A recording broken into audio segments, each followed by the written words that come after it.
గణేశాయ నమ, గాయత్రీదేవ్య నమ, మహాసరస్వత్యే నమ, మాతాపితృభ్యో నమ. ముందుగా ప్రేక్షక వీక్షణ మహాశీలందరికీ కూడా నమస్కారం. అయితే జూన్ నెలలో ద్వాదశ రాశుల వారి యొక్క మాస ఫలాలు ఎలా ఉన్నాయో తెలుసుకునే ప్రయత్నం చేద్దాం. అయితే ముందుగా ఈ నెలలో వచ్చేటటువంటి గోచార గ్రహగతులు ఎలా ఉన్నాయో తెలుసుకుని ఆ తర్వాత మనం రాశి ఫలాలు ఎలా ఉన్నాయో తెలుసుకునే ప్రయత్నం చేద్దాం. అయితే ఈ నెలలో రవి జూన్ 15వ తారీఖు దాకా కూడా వృషభంలో ఉండి తర్వాత మళ్ళీ మిథునంలోకి ప్రవేశం చేస్తున్నాడు. కుజుడు జూన్ 19వ తారీఖు దాకా మేషంలో ఉండి తర్వాత మళ్ళీ వృషభంలోకి ప్రవేశం చేస్తున్నాడు. బుధుడు నెలంతా కూడా మిథునంలోనే సంచారం చేస్తున్నాడు. గురుడు జూన్ 2వ తారీఖు దాకా కూడా మిథునంలో ఉండి తర్వాత మళ్ళీ కర్కాటకలోకి ప్రవేశం చేస్తున్నాడు. శుక్రుడు జూన్ 8వ తారీఖు దాకా కూడా మిథున రాశిలో ఉండి తర్వాత మళ్ళీ కర్కాటకలోకి ప్రవేశం చేస్తున్నాడు. శని ఈ నెలంతా కూడా మీనరాశిలో ఉంటాడు. రాహు ఈ నెలంతా కూడా కుంభరాశిలో సంచారం చేస్తున్నాడు. కేతు ఈ నెలంతా కూడా సింహరాశిలో సంచారం చేస్తూ ఉన్నారు. ఈ కారణంగా ద్వాదశ రాశుల వారికి కూడా ఈ మాసం ఎలా ఉండబోతుందో చూద్దాం. ఇక సింహరాశి వారి యొక్క ఫలితాలు. ఈ నెలలో మీ గోచార గ్రహగతులు కనుక చూసుకున్నట్లయితే కొంచెం ప్రతికూల వాతావరణం కనపడుతోంది. ఏ పని ప్రారంభం చేసినా తొందరగా జరగదు కాబట్టి కొంచెం ఓర్పు సహనంతో ప్రయత్నం చేయండి. కుటుంబంలో కలహాలు మనస్పర్ధలు కనపడుతున్నాయి కాబట్టి కుటుంబంలో ఆస్తి వివాదాలున్నా, అన్నదమ్ముడితో వివాదాలున్నా, అక్క చెల్లెలతో వివాదాలున్నా పెద్ద మనుషు ద్వారా పరిష్కారం చేసుకోండి. సామరస్యంగా చర్చించుకోండి. అన్ని రకాల పనులు మీకు పూర్తవుతాయి. ఎదుటివారిని సరిగ్గా అర్థం చేసుకోలేకపోవడం, ప్రేమించిన వాళ్ళను దూరం చేసుకోవడం, భార్యాభర్తల మధ్య తగాదాలు, కుటుంబ సభ్యులతో వివాదాలు కనపడుతున్నాయి. ముఖ్యంగా అపార్థాలు పెరిగిపోతున్నాయి. జాగ్రత్తగా ఉండాలి. సంపాదన కన్నా ఖర్చు అధికంగా కనపడుతుంది కాబట్టి డబ్బుల్ని పొదుపు చేసుకోవడానికి ప్రయత్నం చేయండి. ఈఎంఐల ద్వారా, క్రెడిట్ కార్డుల ద్వారా ఏవి పడితే ఎదుర్కొంటే నష్టపోతారు. ఆన్లైన్ షాపింగ్ల విషయంలో జాగ్రత్త. దుబారా ఖర్చులు తగ్గించుకోవాలి. విందు వినోదాలకి, సరదాలకి లేదా రకరకాల వ్యవహారాలకి డబ్బులు ఖర్చు పెట్టడం ఈ నెల అస్సలు మంచిది కాదు. అలాగే అప్పులు చేయవలసిన పరిస్థితులు కనపడుతూ ఉన్నాయి. పాత రుణాలు తీర్చలేక ఇబ్బందులు కనపడుతూ ఉన్నాయి. కొత్త లోన్లు, కొత్త వ్యాపార లోన్లు కోసం కానీ లేదా ఏదైనా కొనడానికి లోన్ కోసం ప్రయత్నం చేస్తూ ఉంటే కనుక ఆలస్యంగా లోన్లు వచ్చే అవకాశాలు, ఇబ్బందులు కనపడుతున్నాయి. ఉద్యోగస్తులకి మంచి మంచి అవకాశాలు చేజారే పరిస్థితి కనపడుతోంది.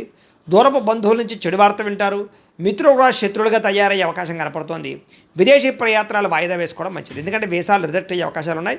వెళ్ళినా ఇబ్బంది పడతారు. జాగ్రత్త. ఎదుటివారికి మీ మీద ద్వేషము, అసూయ, ఈర్ష్య బాగా పెరిగిపోతున్నాయి కాబట్టి నరదృష్టి బాగా ఉంది కాబట్టి నరదృష్టి యంత్రాలు వేయించుకోండి. ఎంత డబ్బున్నా సంతృప్తి లేకపోవడము, ఎంత సాధించినా ఇంకా తెలియనటువంటి అసంతృప్తి కనపడుతుంది మీలో. అనుకున్నంత ఆదాయం లేకపోవడము, సమయానికి డబ్బులు చేతికి అందకపోవడము, కెరీర్ గ్రోత్ లేకపోవడము, మెంటల్ టెన్షన్లో కనపడుతున్నాయి. అలాగే ఇన్వెస్ట్మెంట్లు చేసినప్పుడు కూడా తప్పుడు ప్రదేశాల్లో డబ్బులు ఇన్వెస్ట్మెంట్లు చేయడం వల్ల, అంటే కనుక బెట్టింగ్లు, స్కామ్లు, జోదాల ప్రక్రియలోకి వెళ్ళడం వల్ల ఇబ్బందులు కనపడుతున్నాయి, నష్టాలు ఉన్నాయి. షేర్లు, ట్రేడింగ్లో డబ్బులు పెట్టుబడి పెట్టేవాళ్ళు మాత్రం ఒక్కసారి జాతక పరిశీలన చేయించుకుని పెట్టండి. లేకపోతే తీవ్ర నష్టాలు ఎక్కువగా కనపడుతున్నాయి ఈ నెలలో. అయితే బంగారం మీద, భూముల మీద, స్థిరాస్తుల మీద, గృహాల మీద, భూముల మీద పెట్టుబడులు అయితే పెట్టచ్చు. హెల్త్ ఇన్సూరెన్స్లు, టర్మ్ ఇన్సూరెన్స్లు కట్టడానికి అవకాశాలు అయితే ఉన్నాయి. అలాగే భరించలేని ఖర్చులు పెరిగిపోతున్నాయి. కుటుంబం వల్ల, పిల్లల చదువుల కోసం, పిల్లల ఉద్యోగాల కోసం లేదా పిల్లల వివాహాల కోసం అనొచ్చు. రకరకాల కారణాలు, లేదా ఇంట్లో ఎవరో ఒకరికి అనారోగ్య సమస్యల వల్ల, ఇంటికి సంబంధించి రిపేర్ల వల్ల, వాహనాలు చెడిపోవడాల వల్ల ఇలాగ ఏదో రకంగా ఖర్చు కనపడుతుంది ఈ నెలంతా కూడాను. తప్పనిసరి పరిస్థితుల్లో అప్పులు చేయవలసిన పరిస్థితి కనపడుతోంది. నిరుద్యోగులకి ఎంత ప్రయత్నం చేసినా కావలసిన ఉద్యోగాలు కావలసిన కంపెనీలో రాకపోవడం, దూరపు ఉద్యోగాలు, రకరకాల శాలరీ సరిపోయేటువంటి ఉద్యోగాలు కనపడుతున్నాయి కాబట్టి కొంచెం ఆగి ప్రయత్నం చేయడం మంచిది. లేదా జాతక పరిశీలన చేయించుకోండి. ఎందుకంటే జాతకంలో లగ్నాన్ని బట్టి ఏ గ్రహాలు ఎక్కడున్నాయో, ఏ దశలు నడుస్తున్నాయో అవి యోగిస్తున్నాయో లేదో తెలుస్తుంది. నిజంగా యోగించట్లేదు అనుకోండి, వాటికి ఏదైనా పరిహారాలు చేసుకోవచ్చు.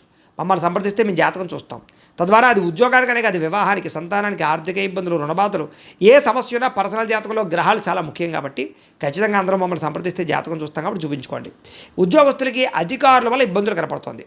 ప్రైవేటు ఉద్యోగస్తులకి ఎంత కష్టపడినా గుర్తింపు లేకపోవడం, పని ఒత్తిడి అధికంగా అవ్వడం, లేదా ఇంక్రిమెంట్లు, ప్రమోషన్లు లేట్ అవ్వడం కనపడుతుంది. అనవసరమైన వివాదాలు ఇరుక్కోవడం కానీ, కోర్టు సమస్యలు వాయిదా పడడం కానీ, లేదా అపజయాల పాలయ్యే అవకాశాలు ఉన్నాయి.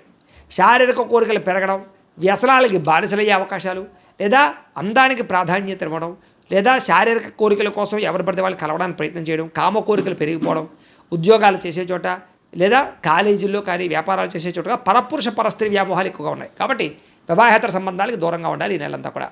వ్యాపారస్తులకి కష్టానికి తగ్గ ప్రతిఫలం అయితే కనబడటం లేదు. ఇతర దేశాల్లో ఉండే భారతీయులందరూ కూడా అనవసరమైన సమస్యల్లో అక్కడ పరిస్థితుల వల్ల ఇరుక్కునే అవకాశాలు ఉన్నాయి. కాబట్టి అక్కడ రూల్స్ని అతిక్రమించకండి. ఉద్యోగాలు చేసేటప్పుడు జాగ్రత్తగా నిర్ణయం తీసుకోండి. పార్ట్ టైం ఉద్యోగాలు చేసేవారు కూడా జాగ్రత్తగా ఉండండి. ఈ యొక్క గ్రీన్ కార్డులు కానీ లాగా అవన్నీ కూడా వీసాలు కానీ కొంచెం ఆలస్యంగా వచ్చే అవకాశాలు ఉన్నాయి. దూర ప్రయాణాలు కానీ, విదేశీ ప్రయాణాలు కానీ వాయిదా వేసుకోవడం మంచిది. వీసాలు రిజెక్ట్ అయ్యే అవకాశం కనపడుతుంది. తీర్థయాత్రలు, విహారయాత్రలు, దూర ప్రయాణాలు చేయగలుగుతారని చెప్పొచ్చు. కాకపోతే కొంచెం ప్రయాణాల్లో డబ్బులు విపరీతంగా ఖర్చు అవుతున్నాయి. ప్రేమించిన వాళ్ళని వివాహం చేసుకుందాం అనుకున్నా లేదా వివాహ ప్రయత్నాలు చేస్తూ ఉన్నా ఆలస్యం అయిపోతూ ఉన్నాం, వివాహాలు కుదరకపోవడం కనపడుతుంది. ఒకసారి జాతకం చూపించుకోండి.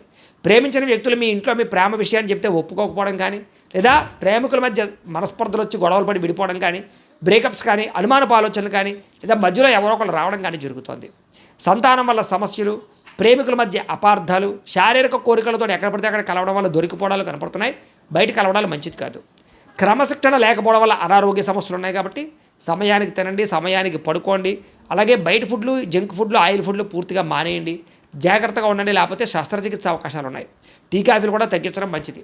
అలాగే రాజకీయ నాయకులకి కోర్టు సమస్యలు లేదా వివాదాలు ఇరుక్కునే అవకాశాలు, పదవులు పోయే అవకాశాలతో పాటుగా ప్రత్యర్థులతో సమస్యలు, ప్రజా వ్యతిరేకత కనపడుతోంది. సినిమా, టీవీ, మీడియా రంగాల వారికి మీకు రావాల్సినటువంటి అవకాశాలు వేరే వాళ్ళకి దక్కడం వల్ల బాధ లేదా పనులు జాప్యము కనపడుతోంది. భార్యాభర్తల మధ్య అపార్థాలు దూరం జరిగే అవకాశం కనపడుతుంది. అలాగే పిల్లల మీద చూపించే అతిగారాభం వల్ల పిల్లలు పాడవడం కనపడుతుంది. కాబట్టి పిల్లల్ని గమనించుకునే ప్రయత్నం చేయాలి. అలా ఎవరైనా ప్రేమిస్తూ ఉన్నట్లయితే కనుక ప్రపోజ్ చేయడం ఇప్పుడు మంచిది కాదు, లేదా వాళ్ళు వెంటపడడం, వేధించడం అసలు మంచిది కాదు. పూర్తిగా దూరం అయిపోతారు, జాగ్రత్తగా ఉండండి. అలాగే ఇష్టమైన వాళ్ళ మీద ప్రేమ ఉన్నా కూడా కొన్ని రకాల కారణాల చేత కోపం ప్రదర్శించడం లేదా విసుగ్గా మాట్లాడడం వల్ల ప్రేమించిన వాళ్ళు, కుటుంబ సభ్యులు దూరం అవుతారు, జాగ్రత్తగా ఉండాలి. చిరాకు, కోపం, అసహనం అసలు ఉండకూడదు, తగ్గించుకోవాలి. మనసుకి ఇష్టం లేనటువంటి చేయవలసిన పనులు రావడం వల్ల మనోవేదన, అనవసరమైన గొడవలు పెరిగిపోవడం వల్ల కావలసిన వాళ్ళు దూరం అవ్వడము, ఒకానొక సమయంలో ఏం కావాలో మీకే అర్థం కాక బాధపడడము, ఎక్కువగా మాట్లాడడం వల్ల, ఎక్కువగా తినడం వల్ల నష్టాలు కనపడుతున్నాయి. కుటుంబానికి దూరంగా గడపవలసిన పరిస్థితులు ఉన్నాయి. చెడు సలహాలు ఇచ్చేటటువంటి వారి మాటలు విని నష్టపోయే అవకాశాలు, వైవాహిక జీవితంలో లేనిపోని గొడవలు, వ్యాపారం చేసేటప్పుడు మొదట్లో బాగున్న తర్వాత మళ్ళీ నష్టాలు కనపడుతున్నాయి. కష్టానికి తగ్గ ప్రతిఫలం అయితే కనపడటం లేదు. గృహాలు, భూములు, యంత్ర పరికరాలు కొనేటప్పుడు జాగ్రత్త, వాహనాలు మార్చేటప్పుడు జాగ్రత్త, తక్కువ ఖరీదు వస్తువులు ఎక్కువ ఖరీదు కొనుగోలు చేసే అవకాశం ఉంది, జాగ్రత్త. వాహన ప్రమాదాలు ఉన్నాయి, జాగ్రత్తగా ఉండండి. ప్రేమికుల మధ్య వివాదాలు, విలువైన వస్తువులు చెడిపోవడం కానీ, ఇంట్లో ఎలక్ట్రానిక్ గ్యాడ్జెట్స్ కంప్లైంట్లు రావడం కానీ, సెల్ ఫోన్లు, వస్తువులు లాంటివి పోవడం కానీ జరుగుతున్నాయి, జాగ్రత్తగా ఉండాలి. ప్రభుత్వ ఉద్యోగస్తులకి ఉద్యోగంలో చికాకులు అధికమవుతూ ఉన్నాయి, ప్రమోషన్లు ఆలస్యం అవుతాయి, అనవసరమైన ప్రదేశాలకు స్థాన బదిలీలు కనపడుతున్నాయి. స్త్రీలకి మానసిక వ్యధ కనపడుతోంది, అనారోగ్య సమస్యలు ఉన్నాయి. డాక్యుమెంట్ వ్యవహార విషయాల్లోనూ రాతకోతలు, అగ్రిమెంట్లు, క్రయ విక్రయాల్లో జాగ్రత్తగా ఉండండి. లేదా అగ్రిమెంట్లు కుదుర్చుకునేటప్పుడు, రిజిస్ట్రేషన్ చేసుకునేటప్పుడు డాక్యుమెంట్ వెరిఫికేషన్ జాగ్రత్తగా చేసుకోండి. శత్రువులు బాగా పెరిగిపోతున్నారు. మిమ్మల్ని అభిమానించే వాళ్ళకన్నా మిమ్మల్ని విమర్శించే వాళ్ళు పెరిగిపోతున్నారు. రాజకీయ నాయకులు చాలా జాగ్రత్తగా వ్యవహరించాలి. విడిపోయినటువంటి వ్యక్తులు తిరిగి కలవడానికి మాత్రం అవకాశం కనపడుతోంది. ఆదాయం కన్నా ఖర్చు అధికంగా కనపడుతోంది. పరిశ్రమలు లేదా దానికి సంబంధించినటువంటి ఏమైనా స్మాల్ స్కేల్ ఇండస్ట్రీలు పెట్టేటువంటి వారికి ఆలస్యంగా పర్మిషన్లు వచ్చే అవకాశాలు ఉన్నాయి. ఈ నెలలో పరపురుష పరస్త్రీ వ్యామోహాలు, వాంఛలు, కోరికలు ఎక్కువైపోతున్నాయి, జాగ్రత్తగా ఉండండి. ప్రతి చిన్న విషయానికి కోపపడడం కానీ, ఉద్రేకపడడం కానీ, కుటుంబంతో గొడవలు పెట్టుకోవడం కానీ అస్సలు మంచిది కాదు. అలాగే విద్యార్థులు కూడా మనోధైర్యం తగ్గడం, చదువులో అది సరైన శ్రద్ధ పెట్టలేకపోవడం, పరీక్షా సమయంలో టెన్షన్లు పడడం కనపడుతుంది. కాబట్టి చదువు పట్ల దృష్టి పెట్టండి. అలాగే మంచి విద్యార్థులతోటి, మంచి స్నేహితులతో చదువుకునే ప్రయత్నం చేయండి. కో స్టడీస్ బాగుంటుంది. ఉద్యోగస్తులకి శ్రమకు తగ్గ ఫలితం కనపడటం లేదు. ఉద్యోగపరంగా పెద్ద ఎదుగుదల అయితే కనపడటం లేదు. తోటి ఉద్యోగస్తుల అభిప్రాయ భేదాలు, ఉద్యోగ సమస్యలు అధికమవుతున్నాయి. స్త్రీలకి విలువైన వస్తువులు పోగొట్టుకోవడం కానీ, ప్రేమించిన వాళ్ళు దూరం అవ్వడం కానీ, లేదా ఇంట్లో మనస్పర్ధలు రావడం కానీ, అపార్థాలు పెరిగిపోయే అవకాశాలు ఉన్నాయి. భర్తకి మీకు మధ్య ఏదో రకమైన సమస్య కనపడుతోంది. పిల్లల వల్ల సమస్యలు ఉన్నాయి, కాబట్టి తత్తు జాగ్రత్తలు తీసుకోవాలి. వ్యాపారస్తులకు వ్యాపారంలో సామాన్య లాభాలే కనపడుతున్నాయి. మీరు వేసుకునే ప్రణాళికలకి వ్యాపారానికి సంబంధం లేకుండా ఉంది. కొత్త మంచి అవకాశాలు పోగొట్టుకోవడం కానీ, పోటీ పడలేకపోవడం కానీ, సమాజంలో లేదా టెక్నాలజీని ఉపయోగించుకోలేకపోవడం వల్ల కానీ, సోషల్ మీడియాను ఉపయోగించుకోలేకపోవడం వల్ల కానీ, భవిష్యత్తుని అర్థం చేసుకుని వ్యాపారాలు చేయకపోవడం వల్ల వ్యాపారాలు నష్టాలు ఉన్నాయి. కాబట్టి ఫ్యూచర్ని అర్థం చేసుకుని చాలా జాగ్రత్తగా వ్యాపారాలు చేసినట్లయితే బాగుంటుంది. ఏది ఏమైనా కూడా ప్రతిరోజు పొద్దున్నే లేచి ఓ పావుగంట సేపు మీ ఇంట్లో దేవుడికి పూజ చేసుకున్న తర్వాత మీ పనులలో నిమగ్నం అవుతున్నట్లయితే కనుక ఈ నెలంతా కూడా మీకు శుభప్రదంగా ఉంటుంది అని తెలియజేస్తూ, అయితే ప్రేక్షకులకి ముఖ్య గమనిక ఏమిటయ్యా అన్నట్లయితే కనుక ఇప్పటిదాకా మేము చెప్పినటువంటి ఈ ఫలితాలన్నీ కూడా గోచార ఫలితాలు, అంటే ఈ రాశిలో ఉండేటటువంటి కోటాను కోట్ల మంది అందరికీ వర్తిస్తాయి. కాబట్టి ఆ రకంగా వినే ప్రయత్నాన్ని చేయండి. ఒకవేళ మీ పర్సనల్ జాతకం అంటే మీకు ఒక్కరికి ఎలా ఉందో తెలుసుకోవాలి అన్నా, లేదా ఏదైనా సమస్యలతో ఇబ్బంది పడుతూ ఉన్నా, దానికి మీ date of birth, time, place of birth, మీ పేరు మా వాట్సాప్ నెంబర్కి మెసేజ్ పెట్టినా లేదా మాకు ఫోన్ చేసినా కూడా మీ జాతకం ఎలా ఉందో చూసి చెప్పే ప్రయత్నాన్ని చేస్తాము.